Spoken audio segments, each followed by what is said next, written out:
I thoroughly enjoyed Kendrick Lamar's new album. I listened to it twice, by myself, stoned, with my phone out of arm's reach, which is the way I think everyone who's able to should listen to it. Alone, with your phone out of reach. Listen to the lyrics, people. At least the first time you listen to it. It's a thought-provoking album. It's iconic. It's just a work of art. I wrote up some thoughts it made me think, because that's what good art makes you do. It's supposed to make you think. I hope you'll listen to this album too, because I cannot recommend it enough. And here are my thoughts. United in grief. He repeats several times, I grieve different. Which, of course, right?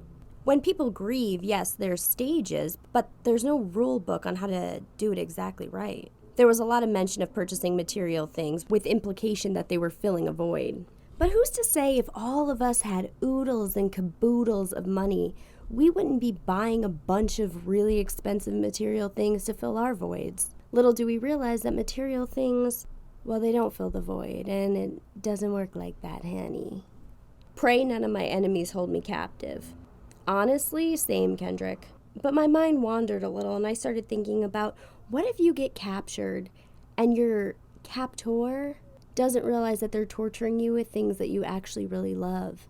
Oh no, Mr. Captor, do I have to eat all of this macaroni and cheese and watch 10 hours of The Real Housewives of Beverly Hills without commercials? And you want me to smoke this entire pile of marijuana? What did I ever do to deserve this? That may just be me wishful thinking, though.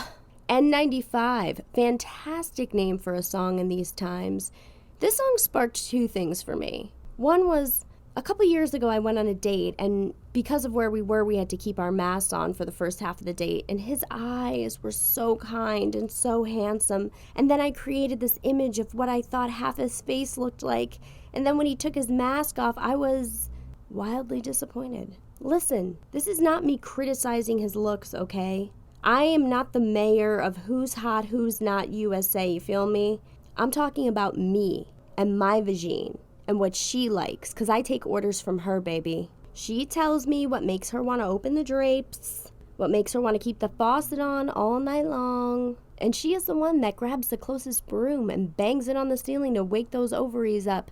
Ladies, wake up. Company's coming. Okay? If only he had kept that N95 up. N95 also made me realize that if people actively worked on improving their communication skills on an individual level, we'd have way less lawsuits. Worldwide Steppers. This song, whew, sciatica pinch, I don't know how to feel, like the first time I fucked a white bitch.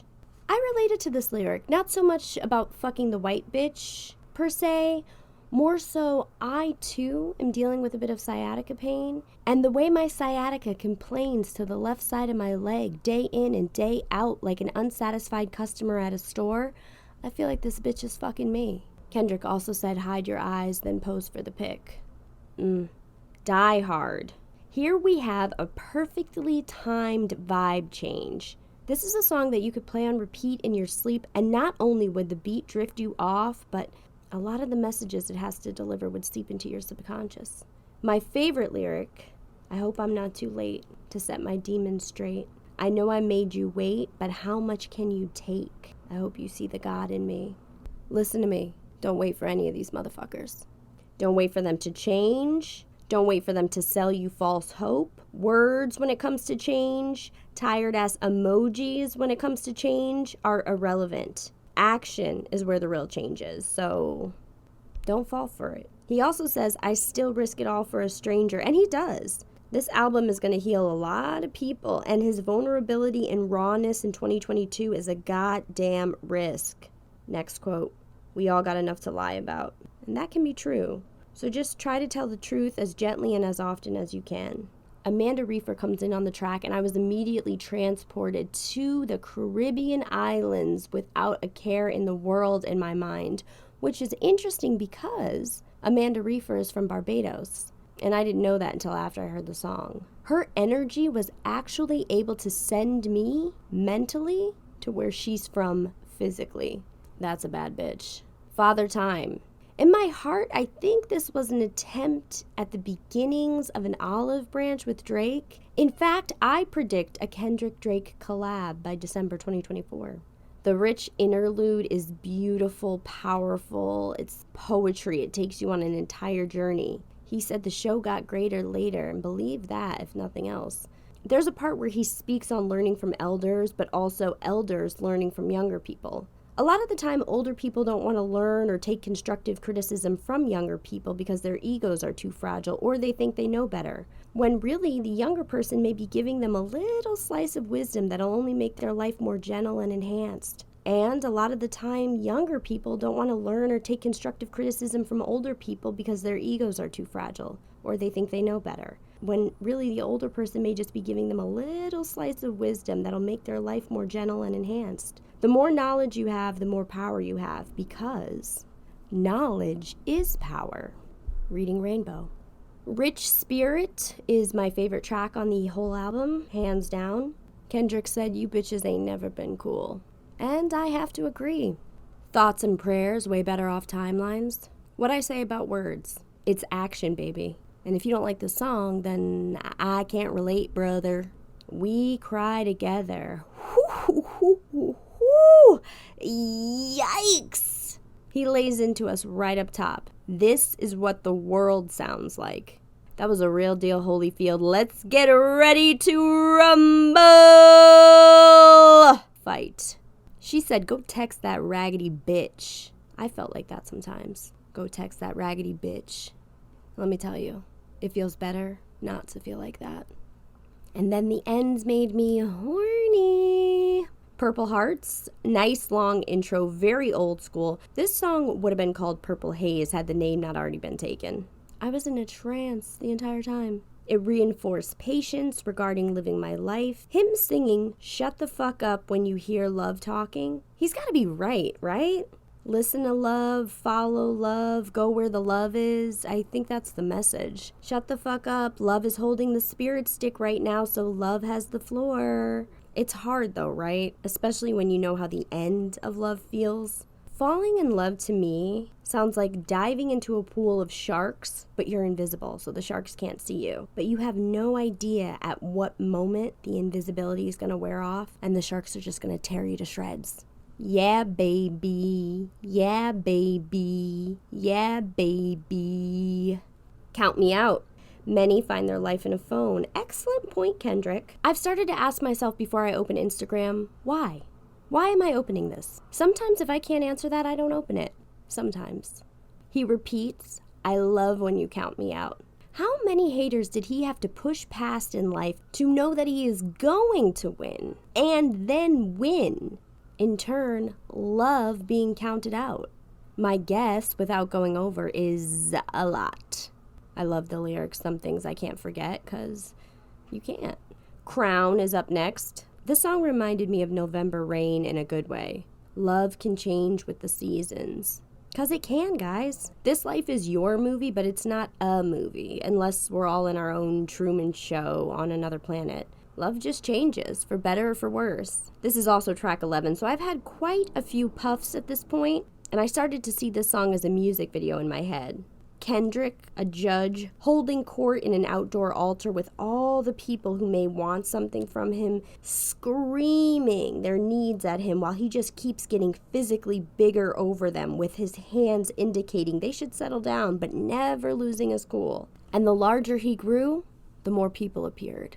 Silent Hill. Now, I'm on Music Video Island in my head, so for this song, I pictured him as a Muppet walking down Sesame Street in a pinstripe suit, black and white, with a Singing in the Rain tap interlude. But then I realized that's just the Muppet music video version of Uptown Funk, so we'll scrap that. Savior interlude and Savior. That was the last music video I imagined. For the interlude, I mainly just pictured him growing up through time, and we'd watch him age at different stages of his life. And in the song, he says, "One protest for you, 365 for me." The work is more than one protest. The work is when you don't feel like doing the work, in moments when the work is uncomfortable. I'm talking to anyone with the complexion for the protection who doesn't have to fight for themselves 365 days a year. He might be too. Auntie Diaries, raw, layered, important, heavy, very needed in these times. Just wow. Mr. Morale. I was getting a lot of spirituality, alignment with your highest good vibes. Perhaps unhappiness, time and time again, is necessary for human beings to live longer and be stronger. Statistically, we are living longer on average, so maybe healing traumas gives us tools and tips to pass to others, thus showing humans by example how to get to the other side of pain more prepared. Also, if anyone living in a coastal city or a desert has a drop top, could you just blast this song while you're driving past water or tumbleweeds? I feel like that's the way this song is meant to be played. Do it for me. Mother, I sober, traded my grief for a Range Rover. I don't blame him, though. I often fantasize about Range Rovers, too. He mentions his lawyer on this track, and he says his lawyer has an aura he would like to achieve. And I believe he'll get there one day. And finally, Mirror. Over and over, he says, I choose me, I'm sorry. My interpretation of that is he has just made us a blueprint full of nuggets of wisdom to get himself to this icon level. And he's admitting to everyone, I pick me and my beautiful little family over you. I'd rather fall short of your graces, he says. That lyric struck something in me. Maybe because it's so honest. I'm sorry I didn't save the world. Maybe he didn't. Maybe he didn't save the world. But he did pass out the playbook on where to begin to save your own world. So, what are you waiting for?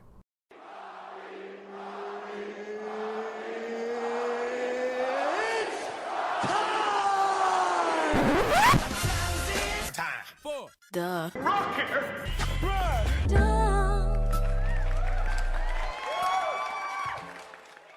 Welcome to the Rocky Rundown, where you get to learn a little bit about my week. Party God Squad, hello! Did you have a good week? I hope it was full of surprises. Mine sure was. I even managed to surprise myself. While walking down 37th Street towards 8th Avenue, a part of Manhattan that has gotten particularly sketchy these days, I saw two men ahead who I just knew were going to have some slick shit to say to me. Call it women's intuition. I knew if I crossed the street, I might be at more of a risk of being followed or delightfully harassed while I tried to reach my destination safely, so I just powered through. I passed them, holding my umbrella over my head because it was drizzling. Just as I suspected, this dumbass Skeletor-looking motherfucker can't keep his mouth shut. You can put the umbrella down, miss, it's not raining. And I don't know what happened to me, but I replied, "Thank you."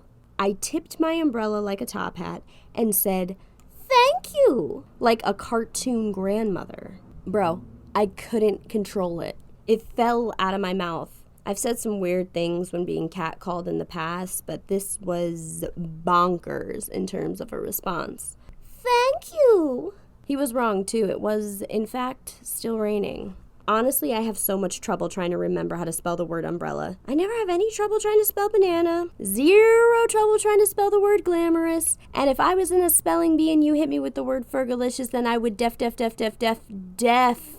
win. Umbrella. Catchy. Not helpful. More problems at the laundromat once again this week. It's always something. If you listen, you know it's always something with me in the laundromat. Instead of doing 2 loads in the dryer, I did 1 big load because I wasn't going to be able to be back for like an hour and a half. And I was trying to be a good laundromat citizen by not taking up 2 dryers for an hour and a half. So I put all my clothes in 1 dryer for 72 minutes, and here comes the owner from across the laundromat. That's too long. I don't think so. I think it's the right amount of time to dry my clothes. Plus, I'm not going to be back for over an hour. Then he says, "It's too long a time." How though, sir? The machine took the money. It's already running for 72 minutes. Make like a gumball machine and take my quarter, bruh. It's just always extra shit there, you know? Speaking of extra shit, but good extra shit, our sweet Kaylee got to meet Jenna Fisher and Angela Kinsey from The Office this week. They surprised the cast of The Office, the musical parody, off-Broadway by sneaking into the audience at the beginning of the show and then rushing the stage afterwards to talk to the cast and give all of us audience members signed copy of their new book. Kaylee, who was a huge fan of The Office before even being cast as Michael Scott, got to hug Jenna Fisher right before my very eyes. Have you ever watched someone you love have their dream come true right before your very eyes? It's unforgettable. I'm so happy for her. And if you want to catch a great off-Broadway show, go check out The Office musical parody. You will not be disappointed. They even made a TikTok together. It was such a proud big sister moment. Just a quick public service announcement. Don't walk and text or walk and scroll. Not even because it's annoying to watch, but simply because somebody could literally hurt you. Catch you off guard. Look up, my dudes. That brings us to Rocky's highest thoughts, my most stoned thoughts of the week. Number 1, I couldn't find my phone for what some would say was a frustratingly long time. So I took one single tiny itsy bitsy little whittle bong rip and I found it almost immediately. Some people's brain cells die on weed, mine multiply. Number 2, someone has got to figure out how to make cereal you can eat in one hand on the go. With the milk. Number 3, I was privately plotting in my head, thinking of ways to get men to buy me Plan B, even if I don't need it with them, just as a backup. I meant to text myself, but I texted my group chat the phrase, Plan B, fool the guys. And no one even questioned it. Number 4, Jada was by Will's side in the audience when Will slapped Chris, but she was also by Buddy's side in the audience when he beat up Reggie. And number 5, why are we on Earth, What's going on here? What are we supposed to be doing? My guest this week is comedian Chelse Greaux. Her wild word was flabbergasted, and we've all been there, so let's go there again. If you haven't done so already, please like, share, and subscribe to the podcast. You can follow me at Wild Nights with Rocky on TikTok and Instagram, at Wild Nights Pod on Twitter. If you want to watch extended interviews with all of my guests, please subscribe to me on YouTube. If you want to support the show with your wallets, feel free to hop on over to my Patreon and join for $2 or $5 a month. A big thank you and a future thank you to everyone who's written a review or will be writing a review when this episode's over on Apple Podcasts. It really does make a difference. And now, please enjoy my Wild Nights conversation with Chelse Greaux. Chelse, welcome. Thank you for doing the podcast. Hi, Rocky. Thanks so much for having me. I'm very excited to have you on. I just think you're a bright light in comedy. I think you're hysterical, and I'm excited to sit down and talk to you. No, I thank you so much. I'm excited to sit down, especially in my bed. So thank you for doing this on Zoom. I know. It's tough because, when I started this show, it was during the pandemic. So it was all Zoom. And now people are starting to get more in real life. So when I ask guests, I'm like, do you want to be on the show? People are like, are we doing this in real life? Or are we doing this in person? I'm like, I'm still doing this from my house. So right. Kick your feet up. Yeah. Gas prices are too high, girl. Yes. And I don't know if it'll ever go down. Will it ever go down, the gas prices? They will, just because if not, people will riot. Yeah. Nobody will go anywhere. It's true. Yeah. I mean, no, seriously, if they want the economy, if they want people to keep going out to restaurants and movies and spending money, and doing those things to help boost the economy, the gas prices are going to have to go down, because gas prices aren't just high for us. You know what I'm saying? It's high. They got to fill up those military trucks and all that kind of stuff. You know how much it costs to fill? Can you imagine bringing an army tank to a Chevron right now? Oh no. I'll get 2,500 on pump 7. Yeah. And that's only for 4 gallons. It's no, man. You would say that when they get when the final total hits the gas pump, that maybe they are flabbergasted at the price. I love it. Yes, flabbergasted. Yes, I have been flabbergasted more than once in my life. So that's perfect, because Chelse's wild word was flabbergasted. So Chelse, tell us your wild night story. I'm dying to hear it. Everyone's dying to hear it. Let's go. Okay, so this is a throwback for me, super throwback. I've been in LA almost 10 years. This story happened within my first 10 to 12 months in LA. So I was I was homeless and everything for a little bit my first year in LA. I was couch surfing and sleeping in my car. So this one girl, she had a lot of money because, she was in an accident as a little girl, and and she got injured, and long story short, she got a fat settlement. So she told me, she was like, yeah, you can stay with me. I got the money, she was really this girl. Yeah, she helped me out. So then next thing you know, like, I've been staying with her about a month. It was cool. Next thing you know, this girl, she meets me at the Comedy Store, right? Because I was a comic. She was a, comic. No offense. Like, I mean, she admitted later she was never really a comedian. She more so just wanted to hook up with comics. Okay. But, do you, girl? Listen, comedy is too hard for me to just give it up to hook up one of these cornball dudes. Okay. Like, I'm not, no, girl. Like, I'm like, and they'll get you too. They will, and half these dudes that don't even have jokes, so they don't have strokes. Yeah, no jokes, no strokes. Okay, hello. So now it's one of those nights. Like, I was at the Comedy Store. I just so happened to be like so completely sober, like no ganja, no alcohol that day. It just worked out that way, right? Her and like 3 of her friends, they come to the Comedy Store. They're all like dressed in like these really revealing outfits. They have been doing like cocaine all day. Yeah. And like all this, and she was walking around. She was still really drunk. Like, these girls were lit. Okay. I'm talking shots. And so now here I am, right? I'm getting ready to leave to go back to the house, right? And she's asking me, she's like, Chelsea, do you want to go to this Coke den with us? I was like, unless they serve Coca-Cola, no. She called it a Coke den? Yes. Wow. She's like, do you want to go to this Coke den with us? I was like, no, that does not sound like anywhere that I need to be. So I'm turning around to walk away, and they were like, well, we're going to the it was more like, well, we're going to the Coke den. We're going, like, just add a few more stumbles into that. Yeah. So they're stumbling back and forth, and like these 3 girls who were drunk off their behinds were stumbling towards the car. They were really about to drive. No. And they could barely stand up. So like me, I was like, I knew I was sober.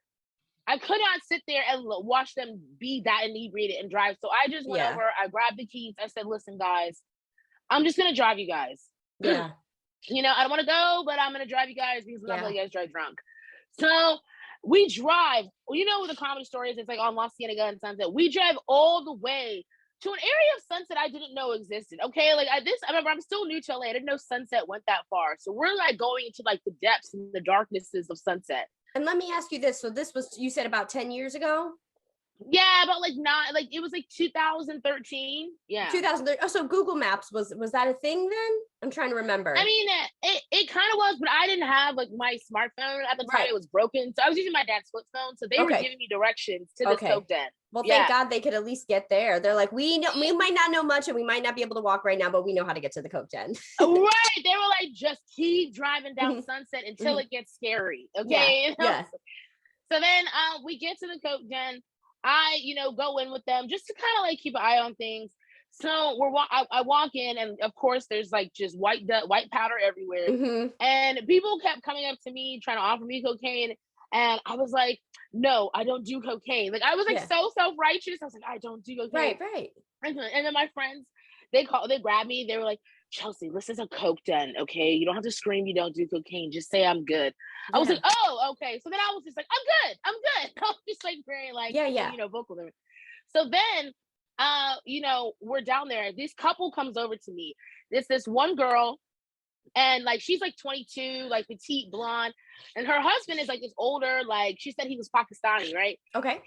And so she's like, yeah, me and my husband, we've been looking at you from afar, and we just wanted to let you know that like you're really just like our type. Okay. And I said, oh, okay. When did you get married? She's like, 3 weeks ago. He's my second husband. I said, how old are you? She said 22. I said, you're 22 on your second marriage? She's like, yeah, I get bored easily, but you look like you'd stimulate me a lot. And I was like, okay, girl. I was like, okay, girl. Her husband comes over. She's 22. Husband's 52. No. Girl. Husband is 52. And she's over there like, okay, yeah. So, we were wondering, like, there's a couple of rooms in here, velvet rooms. And if you'd like to join us. And I was like, I'm good. And I look around and realize my friends are nowhere to be seen. And I'm just like, okay, I gotta go. Yeah. So it turns out they're upstairs playing poker in like, there's like a Coke den poker room. So I go up there with them. And I'm just like, again, like stone cold sober, but exhausted. Cause we got to the Coke den like 1 a.m. Yeah. We didn't leave until 8:30. And I just sat there and watched them like play cards and everything like that. Like one of my homegirls, she won like $1,500 and stuff like that. Yeah. That'll get you a lot of cocaine. It was, girl, that's what she did. She bought more cocaine. It's 8 in the morning. Okay. We finally leave the den. And I am freaking exhausted. My eyes can barely stay open, but I drive them back, You to have their to. cars. Mm-hmm. Yeah, yeah.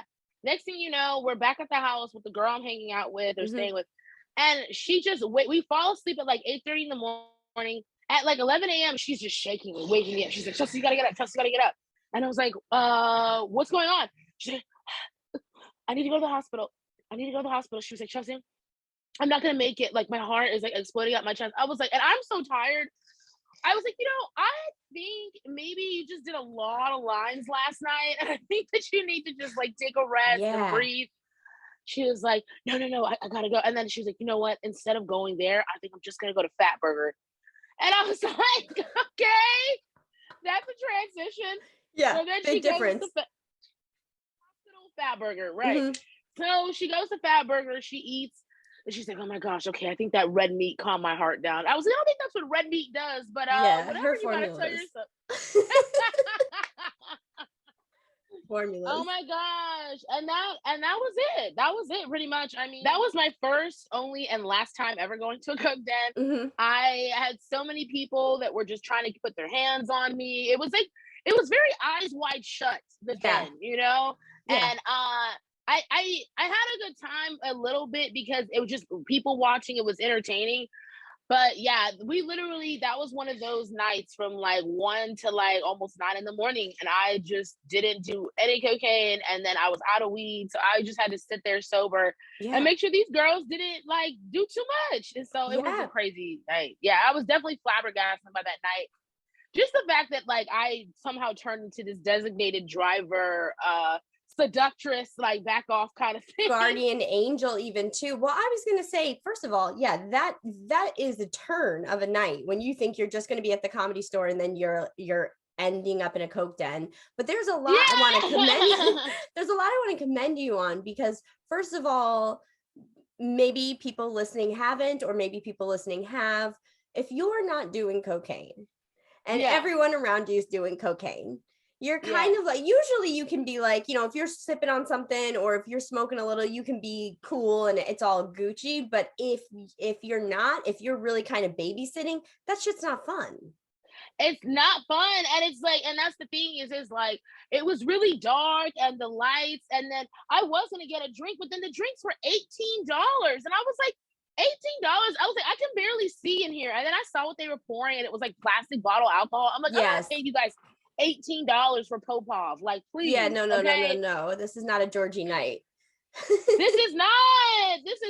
I was like, no way. And that's the thing is like, I don't judge anybody's vices because we all have our own thing. Of course. But it's funny because a few months after that happened, I actually had a night where I'd only been gotten 2 hours of sleep. It's like I had worked a double at work, had to work another double. So I go to this coffee shop and the guy's like, oh, you should try Red Eye, which is like, a shot of espresso and a coffee. Okay. So I drank it and I was up for the next 18 hours. Like I was like itching. I was like jittery. I was like, I had all these screenplay ideas. Yeah. And I just was like, right. And so I went to the Comedy Store again that night and all my homegirls who I had taken to the coke den, they saw me and they thought that I had crossed over. They're like, oh, Chelsea, like, are you doing that? And they just kept sniffing. And I looked at them, I was like, what do you mean? They're like, did you do cocaine? I was like, oh, no, I just drank some coffee. Yeah. And they're like, whoa. They're like, you're serious? I was like, yeah, I just had some espresso. I'm really wired right now, Yeah, and you were exhausted too. Yeah. They were like, yeah, Chelsea, if this is you on coffee, please do us a favor and never do cocaine because we cannot handle you like this. I'm like, you can't handle me on coffee. I took y'all to the coke den. Yeah. And judgment free. Well, that's what I was going to say. You come off, and from the story, you come off as a very non-judgmental person. And the world, first of all, needs more people like that because of your non-judgmental actions, you were able to get them safely to the coke den. If they were going to go regardless, but you got them there safely, you got them out safely. And that the world just needs more people like that because we can judge people all we want, but people are going to arrive to where they arrive when they arrive. So you can't, it's not your story. How can I enhance this story by being non-judgmental? Yeah, no, and that's the thing too, is it's like being a comedian, like I have met so many different people that are like I've been on a show with the comics. All the comics are hilarious, brilliant minds.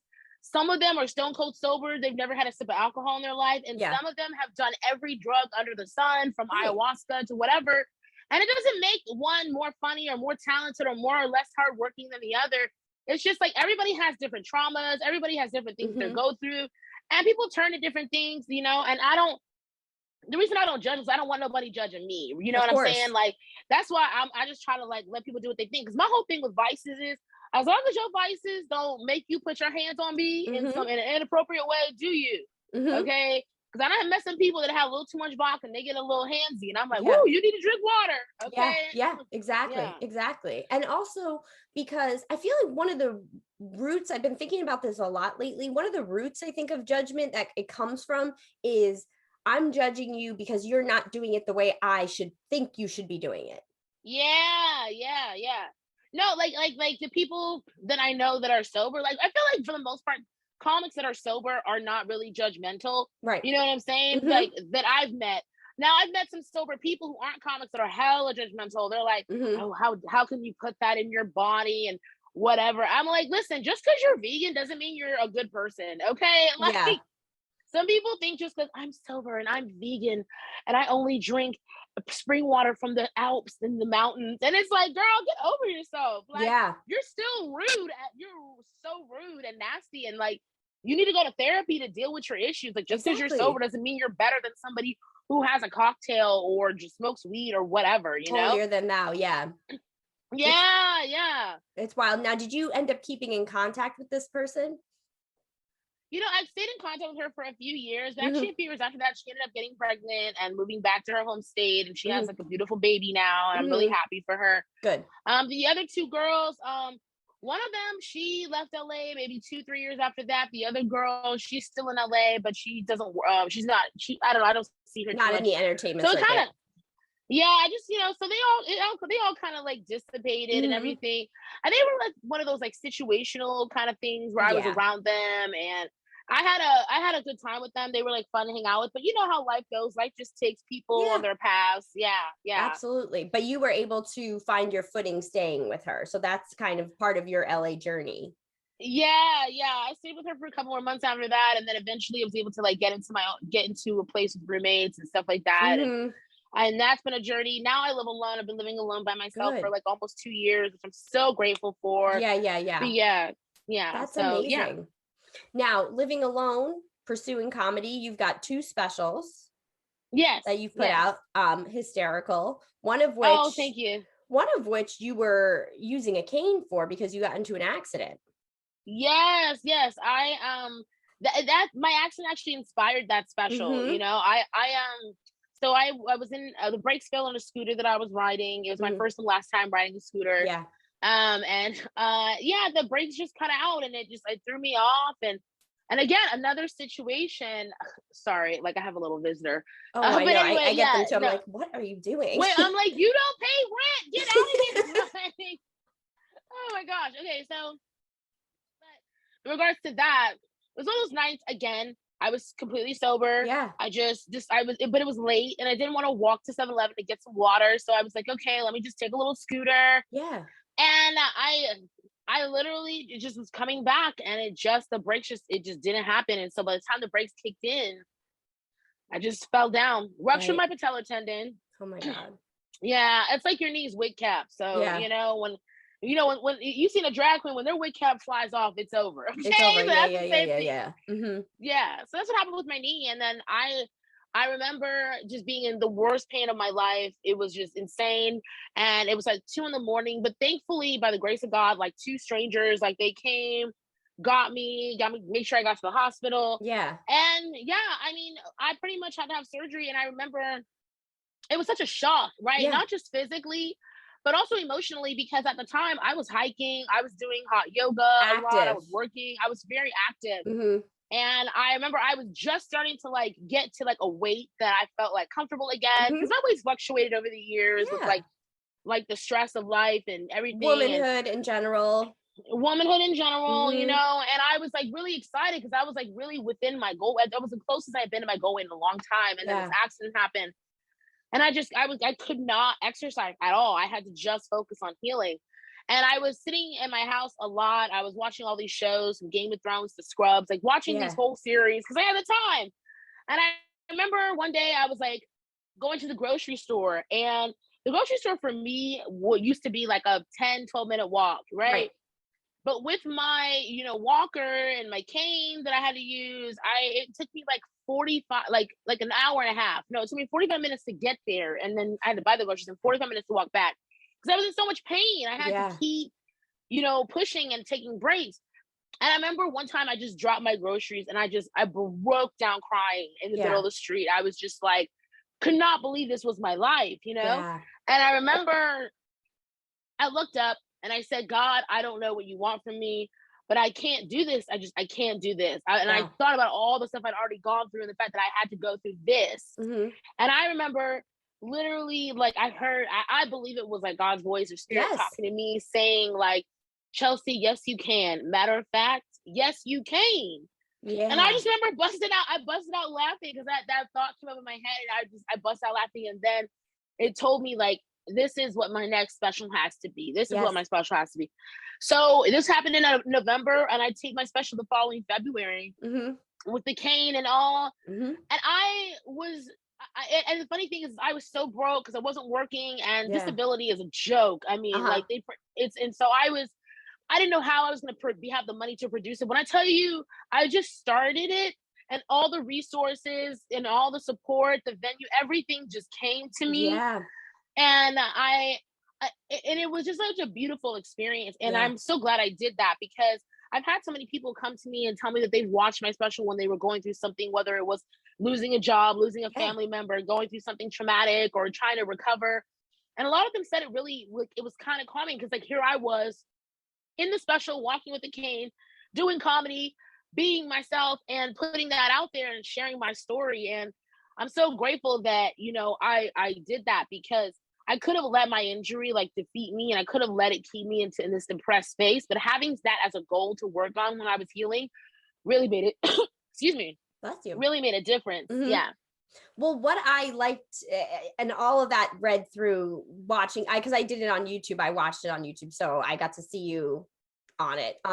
What I felt like came through for me the most was, yes, you had this injury. It was, awful. Obviously, it affected you immensely.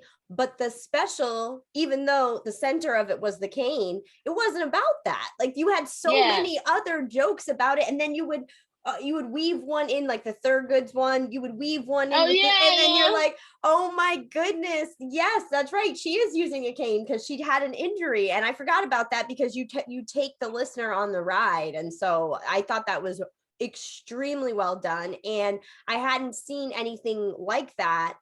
The only thing it reminded me of was Tracy Morgan coming back after his accident, and you know what I mean, and him talking about that, and then weaving in the parts where he talks about, oh yeah, because I had the accident.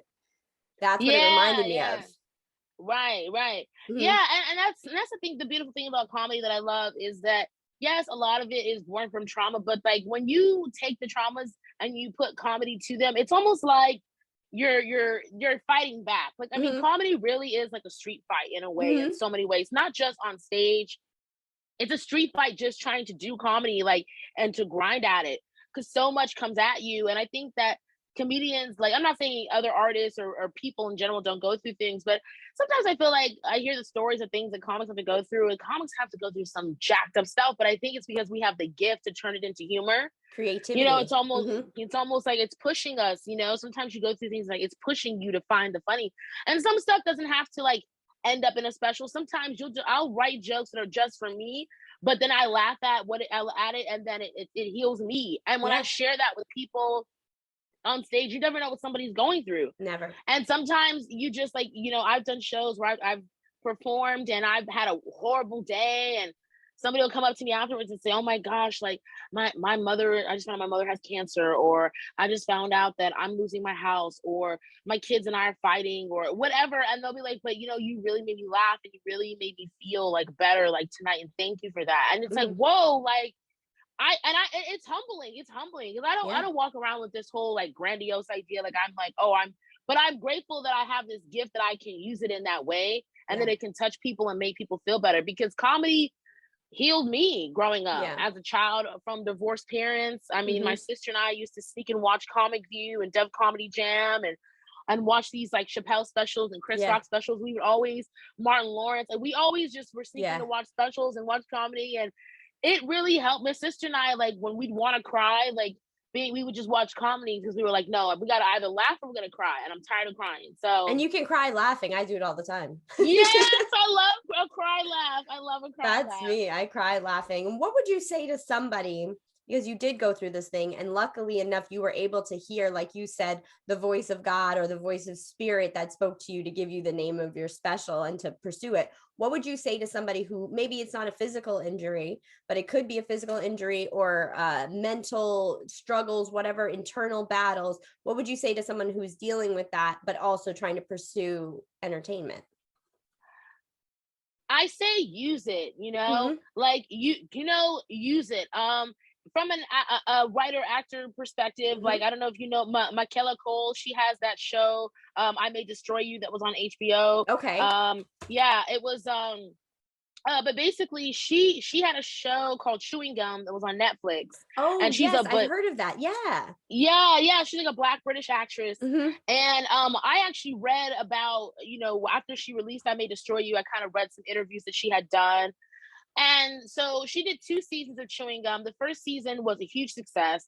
So when she was in the middle of writing the second season, it basically, in I May Destroy You, the whole premise is that she's a writer working on a project, and she gets drugged and sexually assaulted, and then the whole story is her trying to, like, put the pieces together of what happened that night. Right.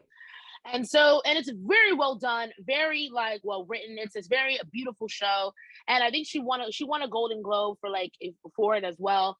So, but she said in her interviews that when she was preparing to write the second season of Chewing Gum, that actually happened to her. And it was one of those things, like, it happened to her. She got assaulted and she was in such a haze that she actually went back to the office and continued to write in this, like, just haze of, like, did this happen to me, and trying to put it together. Real.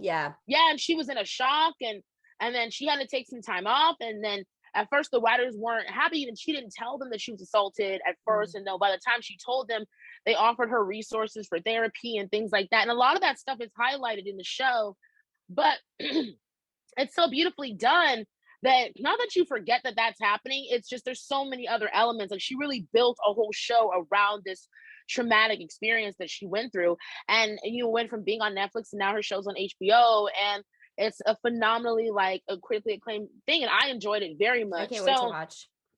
No, you're gonna love it. It's it's just, it pulls you in right away. And I think for me, like, that's another example of, like, using it. Use what you go through. Like, I mean, everybody uses their traumas. I mean, Marlon Brando as an actor, I mean, I've seen interviews with him where he's used pain from his childhood trauma, and he brings that energy into his characters. Or that's no different than Adele getting her heart broken and writing 21, and how many. And so it's like, I think that if you take what happens to you and you use it in your art, it doesn't have any power over you anymore. It's like you taking the control back. Yeah. So that's what I would recommend for sure. Awesome. And what about you? Do you have anything you're looking forward to coming up? I have some shows coming up. I'm actually just honestly looking forward to traveling. I did travel to New York and Chicago earlier. I do plan on traveling again more this summer. Probably back to Chicago, definitely in July.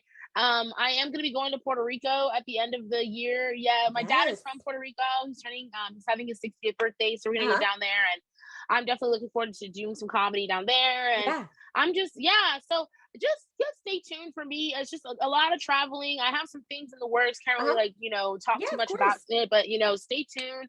And my next special, I'm going to really push to probably tape that either the end of this year or early 2023.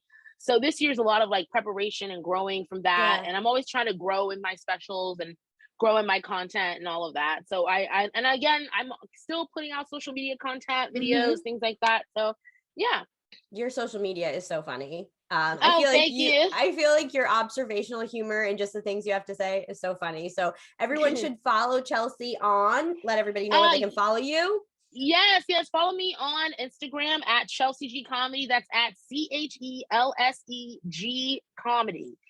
CHELSEG Comedy. And that's on Instagram. And if you want to follow me on Twitter, sometimes I'll tweet too. But but really Instagram's where I put like the beefiness of my content for sure. And we want the beef.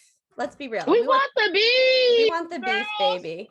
Chelse, this was so incredible. It was so great to speak with you, to hear the Wild Night story, to hear your story, everything. So I really appreciate you doing the show, and we'll chat soon, okay?